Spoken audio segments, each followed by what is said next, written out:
Hi friends, வணக்கம். இன்றைக்கி என்ன வீடியோனா, இந்த எலெக்ஷன் பற்றி தாங்க.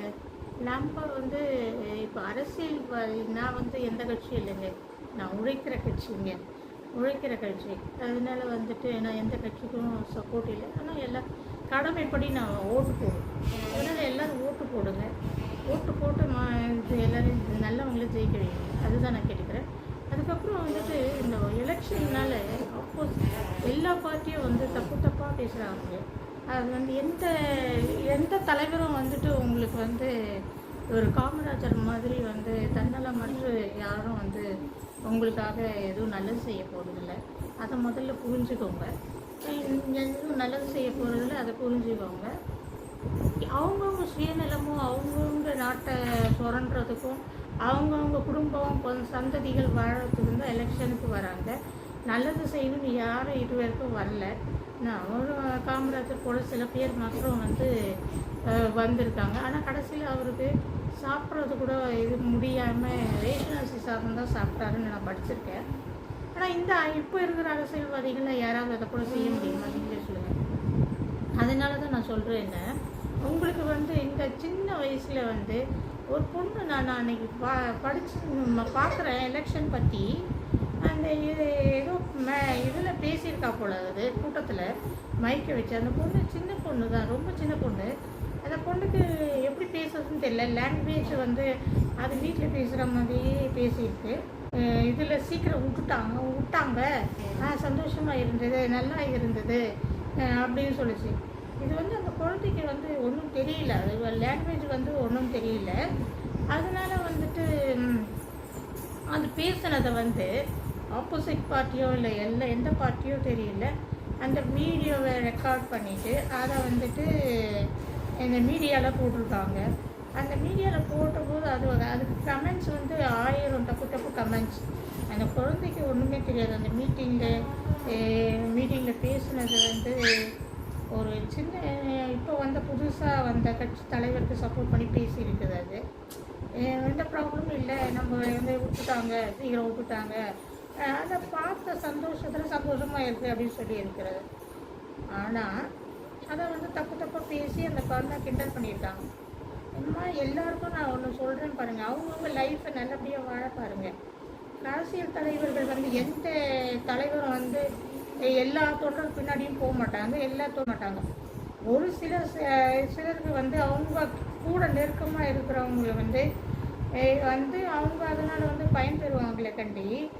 இதனால் வந்து எல்லா தொண்டர்களும் போய் அவங்க வந்து நீங்கள் கட்சிக்கு சப்போர்ட் பண்ணி பேசி பேசி எல்லாம் பண்ணவங்களுக்கெல்லாம் யாரும் எதுவும் திரும்பி கூட பார்க்க மாட்டாங்க. நீ யாரும் கூட அவங்களுக்கு தெரியாது.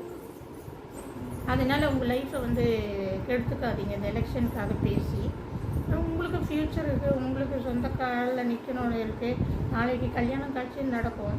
ஒன்றும் இல்லாத சின்ன சண்டைக்கே எல்லாரும் வந்து டிவோர்ஸ் வரைக்கும் போகிறாங்க இந்த காலத்தில். அப்படி இருக்க சொல்ல அந்த மீடியாவில் பேசி அது ஒரு பின்னாடி வந்து அசிங்கம் ஆயிடுச்சுன்னா உங்கள் மன வாழ்க்கையை கூட பாதிக்கலாம், ஏன் இவங்க ஃப்யூச்சரை கூட பாதிக்கலாம். அதனால் எந்த அரசியல் தலைவர்களுக்கும் நீங்கள் வந்து சப்போர்ட் பண்ணி பேசாதீங்க, அவ்வளோதான் சொல்லுவேன். நீங்கள் எலெக்ஷனில் ஓட்டு போகிறது உங்கள் கடமை. எலெக்ஷனில் ஓட்டு போகிறது உங்கள் கடமை. இந்த பார்ட்டிக்கு ஏதோ செஞ்சால் அவங்க ஆப்போசிட்டில் பேசுகிறாங்க, அவங்க பேசுனா இவங்க ஆப்போசிட்டில் பேசுகிறாங்க. அந்த குழந்தைக்கு என்ன தெரியும் சொல்லுங்கள்? எந்த தலைவரும் வந்து நான் வந்து நல்லது செய்கிறேன், நாட்டுக்கு நல்லது செய்கிறேன்னு வருவாங்களே சொல்லுங்கள்? யாரும் வர மாட்டாங்க. இதுதான் உண்மைங்க. அதனால் வந்து சின்ன பசங்களை அவங்க லைஃப்பை வந்து கெடுத்துக்காதீங்க. மீடியாவில் பேசி அதை பெரிய இஷ்யூ ஆக்கி பின்னாடி ஃப்யூச்சரில் வந்து அது ப்ராப்ளம் ஆகும். அதனால் வந்து இந்த கட்சி தலைவர்களும் வந்துட்டு அவங்க ஜெயிக்கிறதுக்காக என்ன வேணால் சப்போர்ட் பண்ணி பேசுவாங்க, அப்போசிட்டில் இருக்கிறவங்களும் குறை கூறுவாங்க, எல்லாம் பண்ணுவாங்க. நீங்கள் அதெல்லாம் வந்துட்டு சீரியஸாக எடுத்துகிட்டு அவங்க 5 வருஷம் வந்து ஜெயித்த பிறகு எட்டி கூட பார்க்க மாட்டாங்க அவங்க. அதனால் நீங்கள் வந்து உங்கள் வாழ்க்கையை பாருங்கள். இந்த வயசில் படிக்கிற வயசில் படிங்க, வேலைக்கு போகிற வயசில் ஒழுங்காக வேலைக்கு போங்க, வேலையை தேடுங்க, வேலைக்கு போங்க, உங்கள் லைஃப்பில் செட்டில் ஆகுங்க, உங்கள் குழந்தை குட்டியும் பாருங்கள். அதுதாங்க லைஃபு. எலெக்ஷன் வந்து 5 வருஷத்துக்கு ஒரு வாட்டி, 2 வருஷத்துக்கு ஒரு வாட்டி எலெக்ஷன் வரும். அப்போ தான் அந்த கூத்தெல்லாம் நடக்கும். அதுக்கப்புறம் எந்த தலைவரும் வந்து எந்த தொண்டர் வீட்டுக்கும் போக மாட்டாங்க. எந்த தொண்டர்களும் வந்து தலைவரை பார்க்கறதுக்கு ஆவேசமாக வேகமாக போகும். அதனால் நீங்கள் வந்து நான் இந்த எலெக்ஷனில் பேசுகிறதெல்லாம் கேட்டோன்னே எனக்கு ரொம்ப மன வருத்தமாக இருந்தது. அதனால தான் இந்த வீடியோ போட்டேன். யங்ஸ்டருக்கு ரொம்ப நான் தாழ்மையாக நான் கேட்டுக்கிறது என்னென்னா, நீங்கள் உங்கள் வாழ்க்கையை பாருங்கள். என்ன உங்கள் வாழ்க்கையை பார்த்துட்டு விஜய் வருவார், உதயநிதி வருவார், ஸ்டாலின் வருவார், இவர் வருவார், அவர் வருவார், நான் வந்து எதையும் சொல்ல வரல. என்ன அதனால் வந்து நீங்கள் என்ன பண்ணுங்க, யார் வந்தாலும் அவங்க வேலையை தான் அவங்க பார்க்க போகிறாங்க. நாட்டுக்கு நல்லது செய்ய போகிறாங்களா? ஏதாவது இதை கொடுக்குறேன், அதை கொடுக்குறேன், இதை கொடுக்குறேன்னு எதை கொடுப்பாங்க? அவங்க வீட்டு சொத்தை எதை கொடுப்பாங்க? நாட்டுக்கு ஒன்றும் தெரியாத பசங்களாம் வந்து இதுக்கு பேசுகிறதுனால அது பெரிய இஷ்யூ ஆகி எல்லாருக்கும் சிரிக்கிற இதுவாகிடுச்சு. அதனால் எனக்கு அந்த குழந்தை பேசுனதுக்கு வந்து மன வருத்தம் ஆகிடுச்சு. அதனால தான் இந்த வீடியோ போட்டிருக்கேன். எலெக்ஷனுக்கு கண்டிப்பாக ஓட்டு போடுங்க. வீடியோவில் என்ன சொல்ல வரேன்னா, நீங்கள் உங்களை பாருங்கள். முதல்ல உங்களை பாருங்கள், உங்கள் வேலையை பாருங்கள், உங்கள் படிப்பை பாருங்கள், உங்கள் தொழிலை பாருங்கள், உங்கள் குடும்பத்தை பாருங்கள் முதல்ல. அப்புறம் வந்து அவங்க தொண்டர்கள், தலைவர்கள் எல்லாரையும் பார்ப்பீங்க.